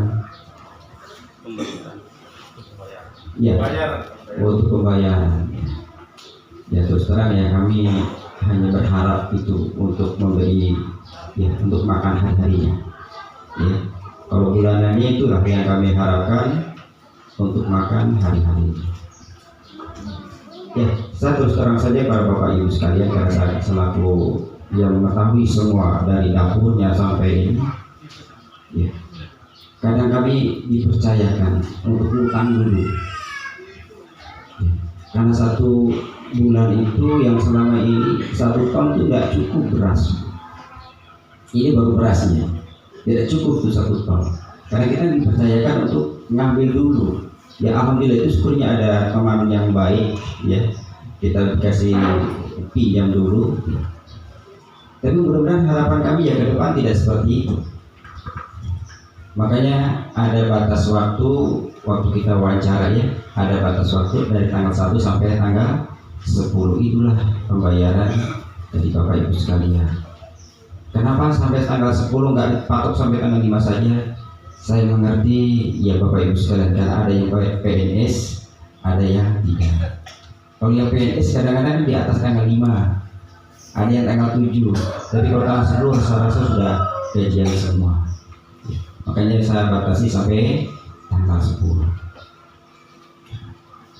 Ya mudah-mudahan kita bisa menciptakan yang terbaik untuk di pondok ini. Barangkali mungkin ada yang lain menambahkan. Baik Bapak Ibu sekalian, di antara poin yang bisa membuat Anda nyaman di pondok itu, saya ingin kasih tahu rahasianya. Jadilah orang tua yang lebih kejam di rumah. Saya sampaikan, saya ini pembina di beberapa pondok pesantren. Jadi kalau ada anak-anak yang melanggar, kewajiban orang tua harus wajib bawa dulu ke rumah sebelum saya izinkan kembali ke pondok. Ada dulu santri kita melanggar di pesantren Utsman bin Affan di Libya. Dia keluar tanpa izin, tidak betah mungkin ya, namanya juga anak-anak. Maka kewajiban dia, kalau saya sudah punya rekomendasi kasih masuk kembali, boleh masuk. Tapi pembinanya semua bilang, Ustaz, silahkan disampaikan apa yang mau disampaikan, simpan saja nyawanya. Simpan saja nyawanya, kata pimpinan pondok pesantren. Saking sudah geramnya dengan kelakuan saya. Kenapa? Karena si anak ini kalau sudah pulang liburan ternyata dibuat senyaman mungkin sama orang tuanya. Ini masalah. Itu masalah. Kenapa? Ini akan membuat anak tidak mau balik ke pondok. Di pondok dikasih makan sate, sayur, tempe. Itu sate kalau kita di pondok pesantren. Jadi jangan pernah berpikir dan membayangkan sate kalau di pondok itu sate. Enggak, sate itu sayur tempe. Sayur tempe.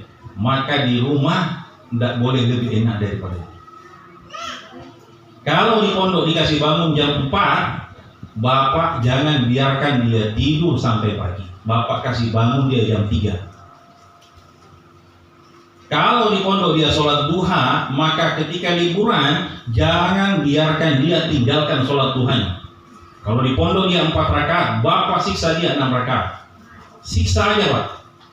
Bapak orang tua ini punya kewajiban. Mending Bapak menangis, Ibu menangis hari ini, daripada Anda harus menangis nanti pada kehidupan akhirat.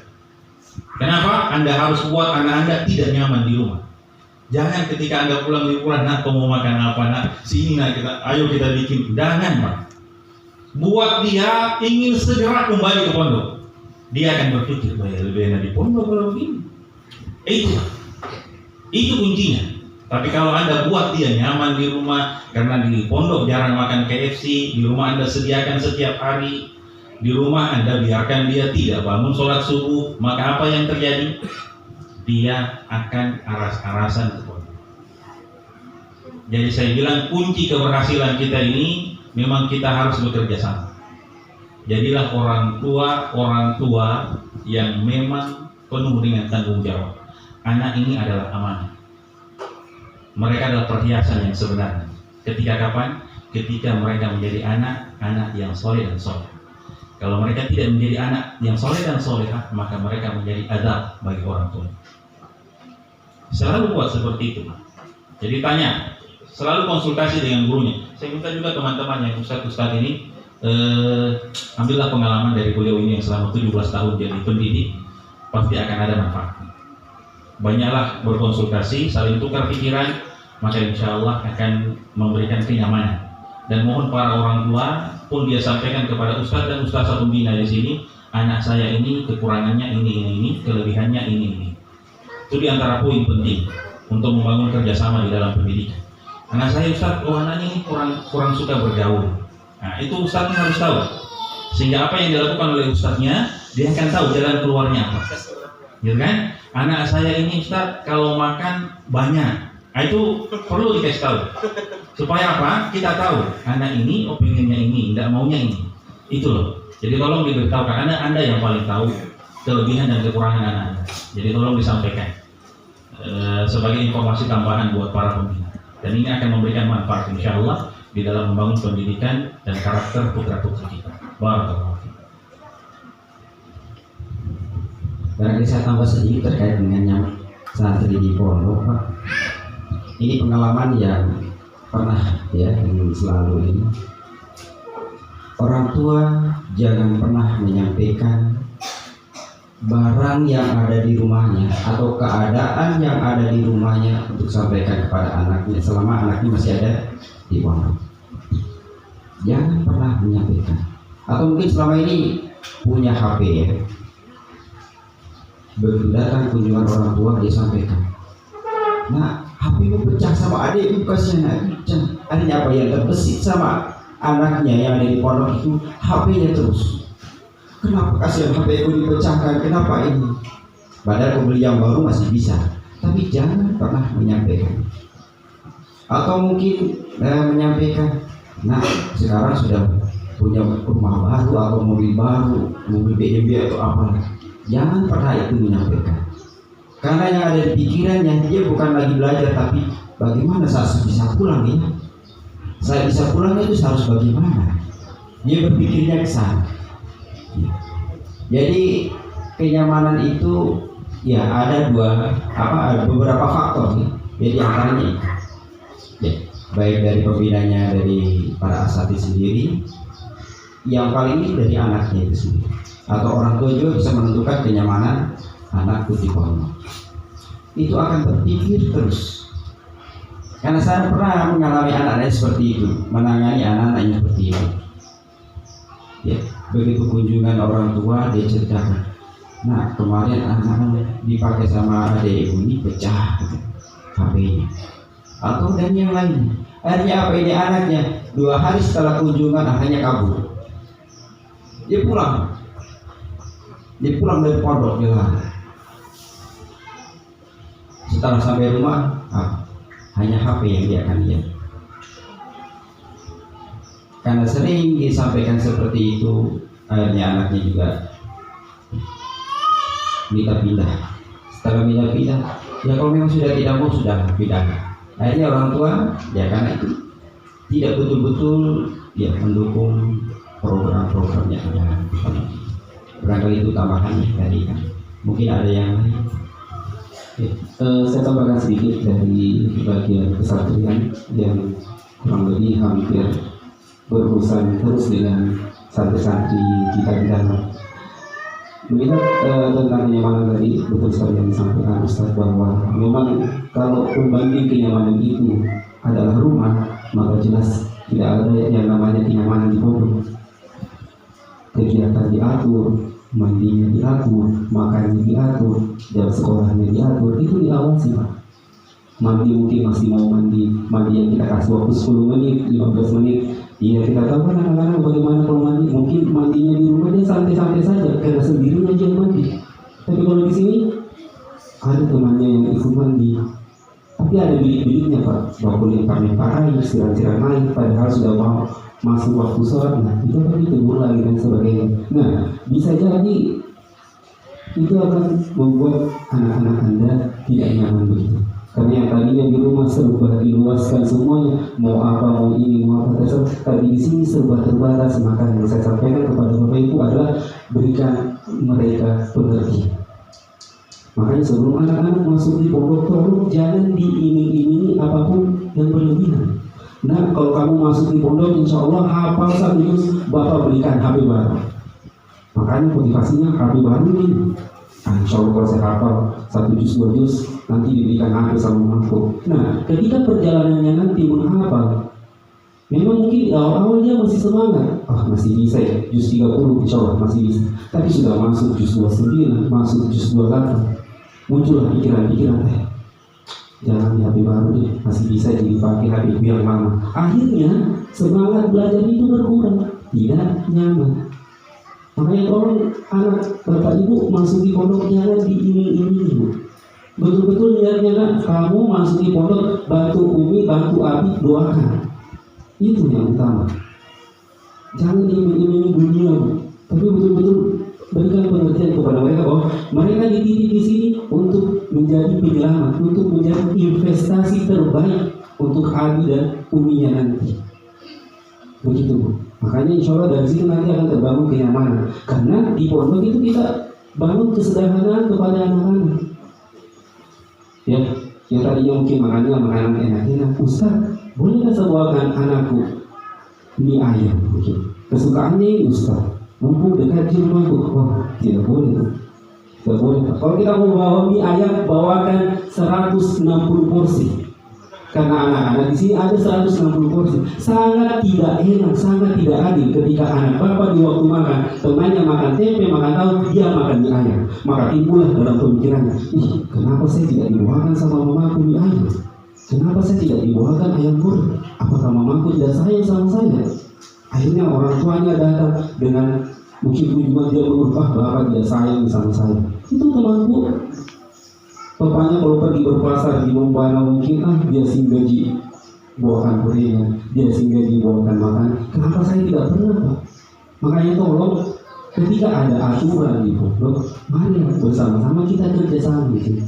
Ya, karena kita menjaga kenyamanan semua. Itu tadi yang disampaikan, tidak memandang ini anaknya siapa, ini anaknya siapa. Kita kenyamanan semua Bapak. Terus masalah tentang mungkin barang-barang yang tercecer Pak ya.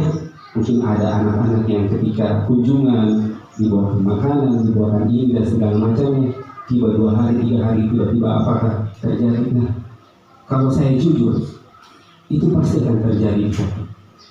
Ya, kalau kita ingin menghilangkan secara total itu masih berat sebenarnya. Tapi kita bisa antisipasi. Ya, saya katakan bukan kami berlepas tangan, tidak. Saya sampaikan kita bisa antisipasi hal yang seperti ini. Dengan cara apa? Tolong ketika disampaikan nanti kepada anak-anak Bapak Ibu, kalau ada masalah di pondok tolong sampaikan sama Ustaz. Iya, laporkan kepada kami. Karena ada anak-anak yang ketika ada masalah di dalam, mereka segan, mereka tidak mau sampaikan ke ustadznya dulu. Mereka maunya ke orang tuanya langsung. Nah, bagus kalau orang tuanya bisa berpikir jernih, begitu berpikir, oh iya ini ada masalah bisa kita komunikasikan. Bagaimana misalkan kalau orang tuanya mungkin gampang marah, mudah emosian, tahu Pak, anu pas sabunku kemarin kita bawakan tuh usah habis nih Pak. Siapa pakai kakak kelas? Yang mana kakak kelas itu? Pakai sini. Betul-betul itu. Makanya sampaikan dulu bukan, ya, karena kita kerjasama di sini bukan untuk Bapak langsung ambil tindakan, tidak. Semuanya bisa kita selesaikan insya Allah secara baik-baik. Kita berikan pengertian. Nah, makanya ketika waktu kunjungan, ya selalu saya sampaikan kepada orang tua ini, ketika ada waktu kunjungan 1 bulan sekali itu, sesibuk apapun Bapak Ibu, mohon kiranya Ibu harus hadir. Sesibuk apapun itu, tolong Bapak Ibu harus hadir. Karena biasanya anak-anak yang selalu berulang di pondok adalah memang anak-anak yang kurang bahagia. Kurang bahagianya apa? Merasa tidak diperhatikan oleh orang tua. Langsung disimpan di pondok kayak gitu, ya sudah terserah. Makan juga di pondok itu jangan dibawakan ini. Makan juga itu begini. Tidak begitu Pak. Waktu kunjungan itu waktu yang paling membahagiakan untuk anak kita. Datang orang tuanya dari Kendari, makan bersama-sama. Bayangkan coba, misalkan teman-temannya yang lain makan sama-sama temannya, sementara anak tidak dijenguk, bagaimana sakitnya? Temannya yang lain dibawakan kebutuhannya, dibawakan sabunnya, dibawakan sikat giginya, dibawakan odolnya, sementara dia sudah 2 bulan nih habis sabunnya. Nah, dari sini yang timbul dia sesuka ambil barangnya orang. Makanya rutin-rutin kami berikan jadwal menelpon insya Allah tiap hari Jumat. Waktunya tidak lama Pak. Paling 1 anak itu kita batasi 5 menit. Saya sampaikan ke anak-anak, silakan tulis kebutuhannya. Jadi jangan heran nanti ketika di hari Jumat mungkin persiapan mau kunjungan, tiba-tiba kita dapat di WA kayak catatan belanjaan 1 bulan begitu. Dan panjang-panjang itu, Ma, assalamualaikum, Ma, habis sabunku, habis ini, yang sini. Ma, bawakan saya ini, bawakan ini. Ya. Kalau sudah ada yang seperti itu, tolong difasilitasi anak-anak kita. Ya. Karena yang anak-anak yang seperti ini nanti yang berpotensi untuk timbul hal-hal yang sangat tidak kita inginkan. Tapi kalau ada yang seperti ini, insya Allah kita tangani baik-baik. Kita panggil, carikan, kita tanya apa masalahnya, kita carikan solusi. Begitu saja. Terima kasih. Ya, jadi saya tambah lagi Bapak Ibu sekalian, ya, untuk kunjungan, ya, untuk kunjungan ini sebulan sekali. Jadi semua. Dan sekaligus kita mengadakan dengan kajian rutin, pengajian bulanan. Ya, diharapkan orang tua datang untuk saling mengisi, bukan hanya anaknya saja yang dikasih ilmu, tapi orang tuanya juga harus mendapatkan ilmu. Jadi sebulan sekali orang tua datang. Dan pada saat itu kami bebaskan kepada orang tua, silakan membawa makanan yang terenak untuk anaknya, yang terbaik dan yang paling disukai oleh anaknya. Supaya pada waktu itu kami persilahkan kepada orang tua untuk saling bercengkrama, untuk mungkin menanyakan bagaimana hafalannya, bagaimana pelajarannya. Setelah menyampaikan itu, setelah mengetahui atau mendapat penjelasan dari anaknya, mungkin ada yang mau dikonsultasikan, tidak tabayunlah kepada ustadznya. Mungkin kita bisa berikan solusi. Mungkin bapak pas datang, mungkin ada permasalahan antara teman dengan teman, atau mungkin ada yang hilang barangnya. Sampaikan, ternyata ini anak saya bajunya tidak ada ustaz. Ya, nanti kita bagaimana caranya itu solusinya itu bisa ketemu baju itu. Karena tidak mungkin mau jauh, karena mungkin masih satu kelompok, satu asrama. Karena permasalahan yang di pondok itu kompleks sekali. Ada anak yang malas, ada anak yang rajin. Anak yang malas biasanya kalau malas mencuci, dia yang bikin masalah pada yang lain, dia pinjam bajunya. Makanya di sini di pondok ini, jadi masing-masing anak itu harus ada namanya, harus dibordir. Ya, nanti mungkin kalau pas pemeriksaan pakaian, bagi yang belum dibordir, nanti bisa ditulis siapa namanya dan berapa pakaian. Nanti ada tukang bordir. Kami sudah kerjasama dengan pembordir. Ya, kalau banyak mungkin itu bisa 10.000 satu nama. Kalau di tempat lain katanya lebih dari itu, tapi di sini bisa 10.000 satu nama. Itu untuk mengurangi, ya, kenyamanan santri. Kadang kalau pas mau dipakai bajunya tidak ada kan, iya. Kan ada anak yang iseng, pasti itu ada yang iseng. Ya, apalagi orang banyak. Mau dipakai dipindahkan, jadi tadi tidak ketemu padahal ada juga bajunya. Ya begitu. Jadi namanya orang banyak pasti iseng itu ada. Nah, yang berikutnya untuk menjaga misalnya uangnya nanti hilang, ya. Karena namanya uang itu, ya siapa yang lihat kadang dia menjadi pemiliknya. Apalagi ya yang karena tidak dikirim orang tua pun uang jajannya habis, dia mungkin terpaksa. Ya. Walaupun kita tidak boleh menangis begitu. Maka untuk itu ya kami mengharuskan ya kepada orang tua jangan memberikan uang jajan langsung ke anaknya, titip di koperasi. Ya, kami punya koperasi dan nanti uangnya itu akan terpotong dengan sendirinya sesuai dengan kebutuhan anak itu. Kalau misalnya dia jajan, maka terpotonglah uang itu. Bisa mau beli sampo apa, langsung terpotong dengan uang itu. Jadi silakan Bapak Ibu nanti berhubungan dengan koperasi. Ada nomor rekening yang bisa dikirim ke sini. Baik itu untuk pembayaran bulanan atau uang jajan. Dia kasih kemudahan begitu. Bahkan ya ke depan ada dari orang tua kita yang baru juga di sini ingin membantu kami tentang aplikasi tentang ya uang jajan, uang bulanan. Jadi nanti Bapak Ibu bisa mengetahui sisa sekian uang jajan. Mudah-mudahan dia bisa membantu kami. Ya. Jadi selama ini masih manual, ya cukup kalau dilihat tapi mungkin ke depan ya bisa memasukkan ke situ. Mungkin bisa dilihat di WA, ternyata anak saya uang jajannya habis. Oh ternyata baru 2 hari anak jajannya habis. Ini kemana uang jajannya? Ya kami tidak mengharuskan tidak boleh anak-anak pegang uang. Banyak sekali faktor. Ya, banyak sekali godaan. Yang pertama nanti hilang dan banyak yang lain. Jadi kalau di koperasi kita bisa kontrol. Karena pernah beberapa tahun yang lalu kita belum menerapkan aturan ini bahwa ada penjual yang lewat, ya. Sore-sore ada yang lewat. Begitu dia beli, maka setelah Isya anak ini muntah-muntah berapa orang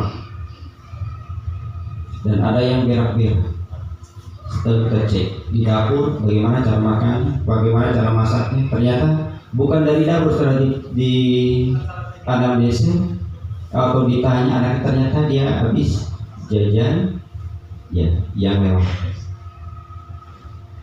Kan yang menjadi ini kan para pembinanya yang pusing di sini. Ya.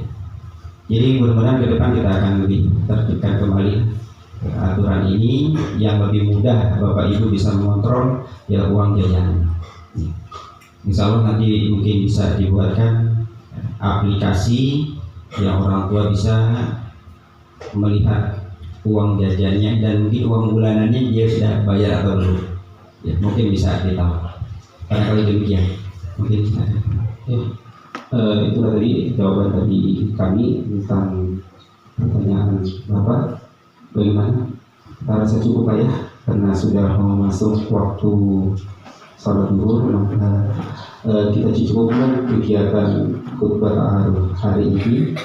Siang ini insya Allah setelah sholat zuhur akan ada makan siang yang di kota tersebut. Tadi anak-anak yang kami sudah serahkan kuponnya untuk mengambil makanan, tolong serahkan kembali kupon di sana, tukar dengan 3 kotak makannya. Ada yang hilang kuponnya? Tidak ada ya. Baik, itulah segala rangkaian kegiatan khutbah taruh hari ini. Insya Allah setelah ini akan ada kegiatan lagi pemeriksaan barang dan penyelesaian administrasi di bagian koperasi. Kami mohon Bapak Ibu kepercayaannya, barang-barangnya nanti cukup disimpan di tempat pemeriksaan. Masalah mengatur di dalam kamar itu urusan kami, ya.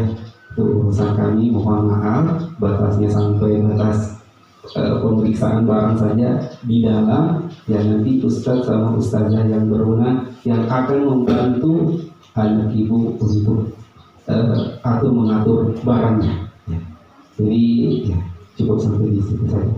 Sekian dan terima kasih. Kita tutup pertemuan kita hari ini dengan zikir kafaratul majelis. Subhanakallahumma wa bihamdika asyhadu an la ilaha illa anta astaghfiruka wa atubu ilaik. Assalamualaikum warahmatullahi wabarakatuh.